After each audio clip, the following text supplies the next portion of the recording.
15 taon mula nung una tayo nagkakilala. Nag-tutor ka pa sa akin noon sa math at science. Compare the way that faces me. Your presence changes everything. Looking back, nagsimula lang tayo sa tutor and student. Kaya I never thought na we would end up getting married. Tell me what you really see. Pero after ilang years, nag-start na rin ako maglingkod kay Lord. At doon kita nakasama sa choir. Doon pa lang nakita ko kung gaano ka-genuine sa paglilingkod.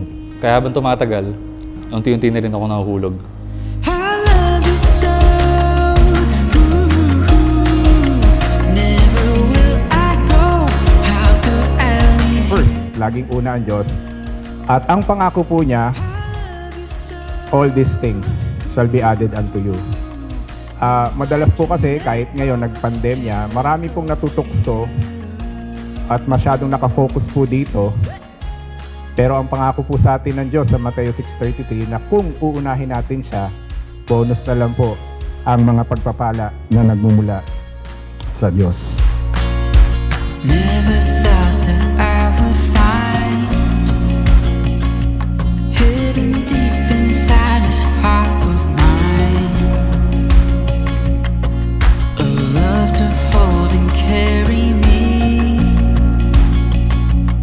spread far beyond what I could see. Thank you. Stare into your eyes, for you stare this. into Super love mine. it. Tell me what you really need. Secrets taking shape in between the space, stepping out each time we breathe. I love you so. Never will I go. How could I leave you? I love you so. No, I can't let go. Pero dahil pasado ka naman sa standards ni Lord, nilapit na lang kita sa Kanya. And isinorender na lahat sa Kanyang harapan. And praying na si Lord lang ang dapat mag-control sa relationship nating dalawa.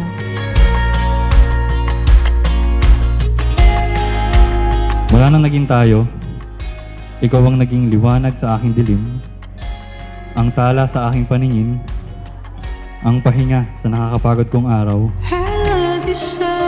At ang dalawa ay magiging isang laman. Kaya't hindi na sila dalawa kundi isang laman. Kaya't ang pinagsama ng Diyos ay huwag paghiwalayin ng tao.